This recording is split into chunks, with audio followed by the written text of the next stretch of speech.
Hey guys, welcome back. Reese and Ben here with Pursuing the Knightly Arts, and both Ben and I are out here going through one of our favorite weapon systems, the Knightly Axe. So we are working through a treatise called Le Jeu de la Hache, which means the play of the axe. This is a French written treatise on how they fought with the Knightly Axe. Unfortunately, they do not have illustrations of this treatise, only text, but it has a wealth of information and detail of how these weapons were used. So we're going to show you some of the basics, some of the mechanics behind this weapon, and then some of the techniques we find in the treatises. And then also we're going to be working through a review on these guys. Our previous axe simulators were the Purple Heart Armory simulators. They are a rubber maul that you attach to whatever haft you feel like. We currently use hickory because they break less than the ash did. Yeah. The problem we have with the Purple Heart ones is just the mass of the head. It's very similar to an actual axe, so you do get the real feel of it, the weight, the way it moves. One thing, there's a downside to that is you actually get the same energy transfer, especially if you miss with the maul and hit with the haft, because you're hitting with something pretty solid that just transfers the energy right to you anyway. These new axes are from Helgi's Armor Shop. You can find them on Facebook, which we'll add a link to them if we can find the link. They're made out of a thermoset plastic, so unlike rubber, these are hard. They do have a lot less mass, though. They weigh less. We are hoping that because they weigh less, that we'll cut some of the energy out from an impact. We do know from just the light testing we've done that they do have quite a sharp impact as opposed to the dull thud that you get from a Purple Heart. The other benefit to them is they are designed to use a standard 2x2 lumber from your local lumber yard, which makes rehafting really easy because they're super cheap and you can buy them pretty much anywhere. So that's going to be a nice thing as well. Yeah, Ben and I often do public demonstrations, and what's nice, these guys actually look like legit axes. So from distance, these guys look like the real deal. So we'll throw them through their paces and see how they fare. And yeah, so we'll get started now. Parts of the axe. Dag literally translates as dagger. Maul, or mai, the primary striking element of the axe, or the hammerhead. Beck, or beak. It is the back end or head of the axe. In this configuration, it is the axe blade. Craw. This is the cross or head of the axe. It refers to the entire head assembly. Crozet. This refers to the portion just below the craw. This is where the bind often occurs and is more a reference to the action occurring at this point than the name for this part of the axe per se. Demi ash. This refers to the middle portion of the axe. The text makes reference to it as part between the hands.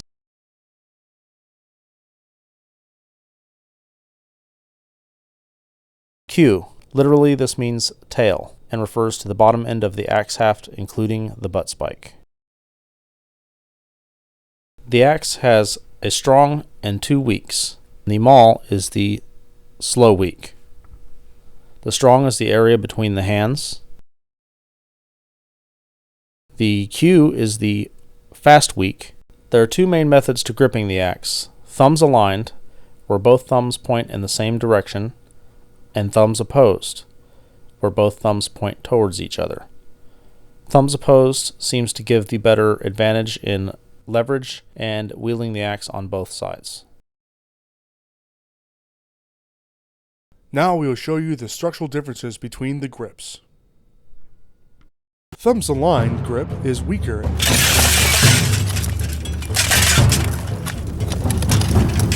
And with his thumbs aligned, I was able to overpower him and hit his head.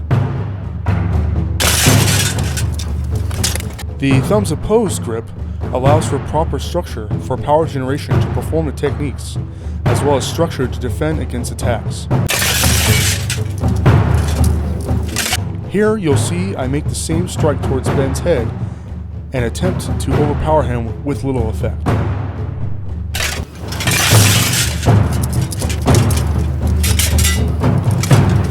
Paragraph 7. Another cover of Torta Brawl, the turn of the hands. If you have the Q in front without moving nor retreating, rush before his axe with the craw of yours to to find it crossed only such you can sustain the blow so it does not descend on you, and immediately the crossing made divert your axe by striking with the cue upwards between his hand and the claw of his with a swipe to make it fall out of his hand. Failing this, be quick to return to your guard. If you have made it fly from his hand, you may do as you would with the Torta Brawl or otherwise. Here Ben will demonstrate how simple the movements with this technique are. Torta Brawl means turning of the hands.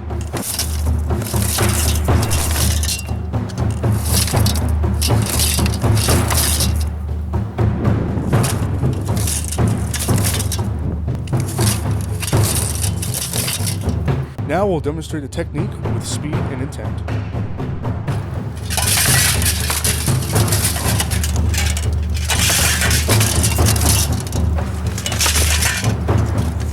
You are warned not to allow your opponent to gain the back of your axe, as this goes against your thumb and breaks your grip.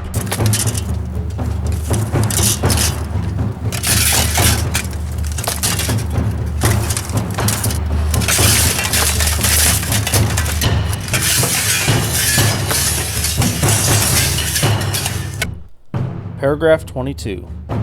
In whatever guard you are, you can try to give to him on the head.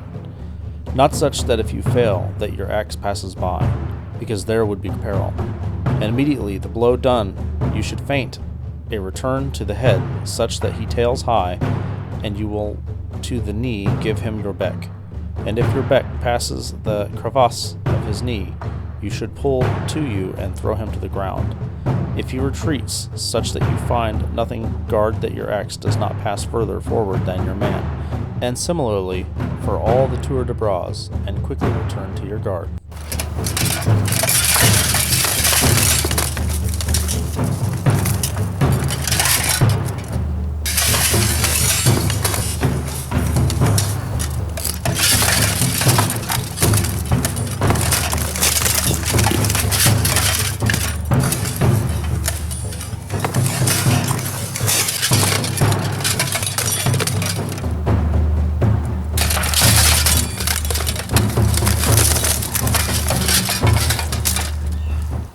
Paragraph 23. And if one does the said knee strike, you should step forward to the right side towards your man, while putting the cue of your axe between his axe and your knee.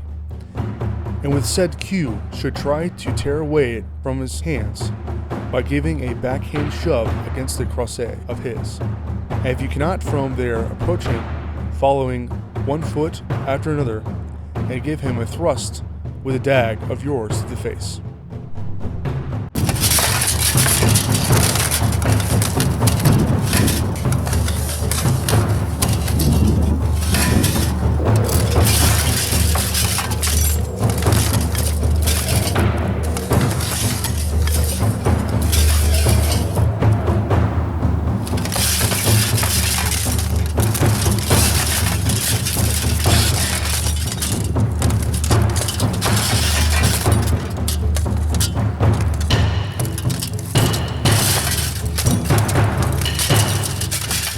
Paragraph 9. If once again he comes to you with the Torta Brawl and have a cue in front, you should step against the blow to your right of your man, and from there receive with demi-hache his blow, and at once as close as possible, step with the other left foot, placing it firmly behind his heel while striking his axe which is above yours. Place the cue of yours beneath his chin, and from there give him a swift jerk backwards to throw him to the ground.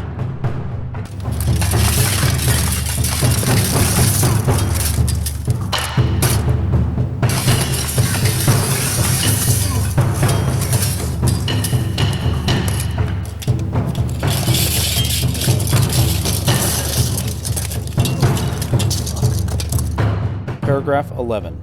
If he does the aforementioned entry to you, you should swiftly put the dag of your axe beneath his armpit to push him away from you, or replace the crochet of your axe beneath his arm to push him under the armpit with the demi-hache, while following him to put him out of the lists, or give him a swift jerk with the strength of your arms to feel if you can throw him to the ground.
Alright guys, so Ben and I just wrapped up with Le Jeu de la Hache, the play of the axe treatise, and we're going to go through some of the plays and give you our impressions, what we thought, and what we enjoyed about them. So, the first one was paragraph 7, and that is defending with the craw.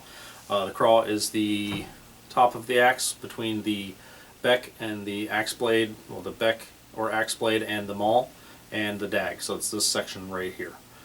For this part, I found that in using the using my structure with the thumbs opposed grip, I was very easily able to turn my axe into Reese's blow, and as soon as I received it onto the axe, I could just direct his energy past, bring the fast end of the cue around, and using that same structure where I could turn my hips and just pull my hands down, I was able to just pop his axe right out of his hand, which puts me on the back side of his axe and breaks against the thumb, so it's easy to get out of his hand. Mm-hmm.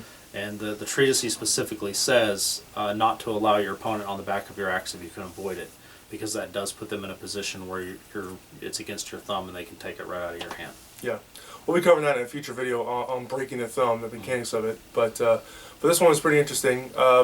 When I was doing my blow to Ben, getting my blow trapped on the craw, it stopped it dead in its tracks. All right, and then he came through with the Torta Brawl, the changing of the hands, hit against my thumb, and no matter how hard you can hold it, breaking against the thumb is going to be always the weakest. So that thing went flying and gave him all the time in the world and to come around with a passing step to hit me in the head. All right, now the next one we did was paragraph 22. This is the Torta Brawl feint to the knee, strike slash hook. So what was really cool with this this treatise is that they always have these really interesting ways to fake out your opponent. So this being one of them. You can come in. I come in for a maul strike, and then I bring it back for another one, and he parries it down where I want it to go, and then that motion of coming down, I bring it across my body and strike against his knee. Yeah, I found the when the first shot, the most common way to parry would be to pull your cue up because it's the fastest, so I can intercept his blow the quickest and get it out of the way and still threaten him with the dag. So I bring my cue to parry, parry his strike, he withdraws his axe, and then he brings that strike back in, I have to deal with it, so I'll re-parry, and as I re-parry, he changes directions on me and goes to my knee, which naturally my cue follows because I've committed to the energy trying to block him. My cue follows him down and he hits the side of my knee. Now hitting the side of my knee, definitely with my weight on my knee, it pushed my knee sideways. If I'm not fully balanced, it was very easy for him to knock me off balance by hitting me in the side of the knee. And I could definitely see a bick on a metal axe doing damage to both my harness there, causing damage to me, or even damaging my knee through it. Yeah, and then the hammer, if you use the hammer, of course, the maul. Yeah. Blowing out the joints is going to be always a great thing. You can see it with the gladiatoria plays that we've done in the past. So hitting that knee, when I came around this point, it was really interesting to me mechanically because all I had to do was this, and that's really powerful. Mm-hmm. You know, I got my momentum carrying on through, and all I'm doing is then, you know, bringing it up like that and getting my body behind it without having to step and stuff. So the second part of that is where if I happen to miss his knee and shoot past with my maul. So what's great about this treatise is it's very masterfully written, where it has plan A, plan B, plan C, etc. So this one, where, you know, if you pull it off, you shoot past, no problem. Your maul's there, just go ahead and pull and hook his knee, throw him to the ground. So. Yeah, and the hook was pretty surprising because if he did miss the knee and hook behind the leg, when he gave a quick jerk with his hands or even a good solid pull, my leg was going out from under me. I had no choice, and as soon as my leg went out, I was missing my balance point, so I was going to the ground. It was pretty effective just getting the hook in and pulling. How little effort it took on his part to get me off my feet. Paragraph 23 is the counter to this. So the counter to the hook of the knee. So this is one that Ben did on me, and we're going to discuss it now. So. Yeah, as he gets his hook set and I followed him down, I need to raise my hands up and slip my cue in between his haft or crochet and my knee, and I have to extend my arms back as I step forward with my other leg. What this does on two parts is it places my cue in a position where as I step, I change the angle from his axe to my leg, and actually pulls his axe out from behind my knee and pushes it away, which mechanically right there I'm using leverage on my big old axe haft and just turning, and it pushes it out. Then when I extend my arms down, I further pull his axe away and to the side, and am able to line my shot up directly with his throat or face for my step in and a thrust. Mm. And I imagine if these were actually sharp axes and it would bite into the haft a little bit, I may have been able to strip his axe out of his hands. Yeah.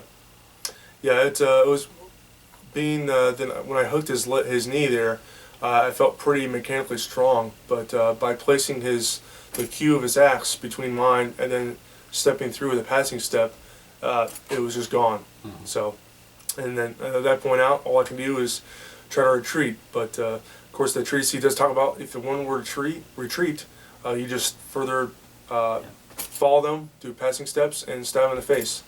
Something in the German tradition we call Nachreizen, or following after. Mm-hmm. All right, next we've worked through paragraph 9, which is the back lever throw. This one's pretty straightforward, but we learned some things along the way that we didn't know before, so we kind of walk through that a little bit. So yeah, on this one, as Reese delivers the Torta Brawls, or maul strike to my head, I step towards him, partially I think intercepting his blow before he brings it down, so it puts his arms over his head, puts him at a balance disadvantage already. And as I do that, I turn, so I push his energy towards him, then away from him, and then I step behind his leg, place my cue there, and give him just a quick jerk, and toss him straight to the ground. It's an interesting combination of timing and momentum manipulation. Mm, yeah. So whenever I do, you got to think when we're doing this, it's not just I'm throwing my strike, he blocks, and then does the movement. So it should be, ideally it should be where I'm launching my strike, the Torta Brawl, in this instance, and then momentum's still going forward. So as momentum's going on forward, he's now and then directing it, and then thus making it easier to throw me. So initially when we were doing this, we were actually a little worried about how I would be thrown safely, given that he's placing his left leg behind my right leg, my good leg. I don't want to have any issues with my knee getting blown out or anything like that. But we found that when we did it with speed and intent, it was actually a non-issue. So didn't have to roll out of it, anything crazy like, or anything like that. So, yeah, sometimes you can overthink this stuff, and then really if you just do it correctly, it's know how to, know your positioning and stuff, you should have no problem. All right, and then next was the paragraph 11, the counter. So this is the one I did against Ben, countering the back lever throw. So this one was really interesting because with this, it's important to get the timing of this correctly. So when he's coming around to place his cue past my neck, that's when I need to dip my axe underneath his and then thrust forward the dag into his armpit. So if I do this too early, then I get caught up with the haft. If I do this too late, then obviously he throws me. But it's pretty cool because when you're in this position, you just dip underneath there, and then your dag's right there in place, and then thrust forward. And when he's transitioning from with the demi hache across, what target is he giving me? He's giving me his armpit, right? Whoop, bam, right there. Yeah, definitely the timing plays a big part of this. Again, as much as I was exploiting his energy and trying to push his energy this way and then force him to correct so I can use his energy against him, in that transition he uses my energy against me, and he dips away and immediately places his dag on his axe right where I'm stepping, so I step directly onto the dag of his axe, and I set myself up onto the point, which is a pretty clever counter to that for sure. Yeah, then the second part of it is where if I were to shoot past and miss his armpit, they call it the crochet under the armpit. So if I shoot past with my dag, no problem. I'll just push up on the demi hache up against his upper arm, and then I could shove him out of the list. Yeah, and I found that when you had the crochet under your arm and he pushed the demi hache into my chest, it put my arm over my head, put my axe against me and pushed it up, and then had me leaning backwards. And as soon as you lean backwards a little bit, your center of gravity is now, you know, several inches off center behind you, so you can do nothing but stumble backwards to try to avoid falling. And I can see where very easily he could control me out of a list or give me a quick shove and put me on my back. Yeah, and I quite like that one too, given that with my disability, or my disadvantages rather, I struggle a bit when it comes to the wrestling or ringing techniques. But this one here, being that it's upright and stuff, I can keep my balance where it needs to be, and all I gotta do is walk forward. So that's quite nice. So now I'll have to see if I can pull that off in a free bout sometime. Yeah. So finally, we're going to be doing what you guys have been waiting for, is the axe review. So we're going to be reviewing these guys here. These guys are from Helgi's Armour shop. They're a shop from Facebook, and I believe they're from Russia. And we're going to discuss some of the pros and the cons of this guy, and give you guys our overall impressions of these. So the first part is they're made out of a thermoset plastic. So they are, it's a plastic that's injection molded, and then they heat it to set the final shape. And once it's heated and set, it cannot be re-melted, so it is a one-time use plastic. And I think that gives it more of a polymer type quality, where this stuff is pretty tough as opposed to some of the remoldable plastics. This thing's taken quite a beating. We've used it over the last several weeks, and I don't have any real discernible damage. There's maybe a spot that's got a scuff on it, but there's no chunks missing, there's no gouges, there's no tears. It's actually holding up extremely well, which is very surprising, given the fact that this is, you know, a fairly hard plastic slamming into pieces of metal and edges and stuff like that. I expected to see some tearing on this bit down here on the languette. And it's holding up, you know, just fine. I don't think there's any damage I could even tell on here. The downside of being a thermoset plastic is that it's pretty hard, and this is a part that concerned us when we got them. They're awfully hard. There's no give. Our current axes are rubber, so we're kind of used to having that soft maul. But the other side of that is they're a lot lighter. So this actually weighs a lot less than the Purple Heart by themselves. Except once we've hafted them, they use a bigger haft. They use a 2x2 size lumber, and that brings the weight back up. So that the weight between this axe and the Purple Heart is, this axe weighs 3.9 pounds, almost 4 pounds. The Purple Heart axe weighs exactly the same, 3.9 pounds, almost 4 pounds. The difference being the balance point on these is 7 inches further towards the center, and the Purple Hearts were 7 inches further towards the maul. So you know that the rubber is adding quite a bit of the weight to that. yeah, different set of balance points with these guys, but overall, where I really liked about them is that they didn't feel like they have much mass to them. We've used Purple Hearts in the past for a number of years, which are totally great. They're totally fine, but you do get some more mass behind them. Just nature of the game, you know, being at the shape and stuff. But these guys, our initial impressions, our worry was that these are going to be really a sharp sort of impact. I thought they'd hit real hard. I thought they'd hit really hard because they're so hard. But we were actually quite surprised. I had Ben strike me numerous times in the head, and the arms, the chest and stuff, and it felt like the hardest hit with this felt like the lightest hit with the Purple Hearts. So that was quite nice, a little better than what I'm used to. but yeah, I was really quite surprised at how well these turned out with as far as the impact and stuff goes. So. The other part to the hit with these is a genuine poleaxe weighs in the range of 5 pounds. Some are 6, some are a little lighter. So when you get the genuine weight of a poleaxe or close to it, you get the genuine inertia of a poleaxe. The only difference being that we don't have a steel head that's transferring every ounce of energy that makes contact with you.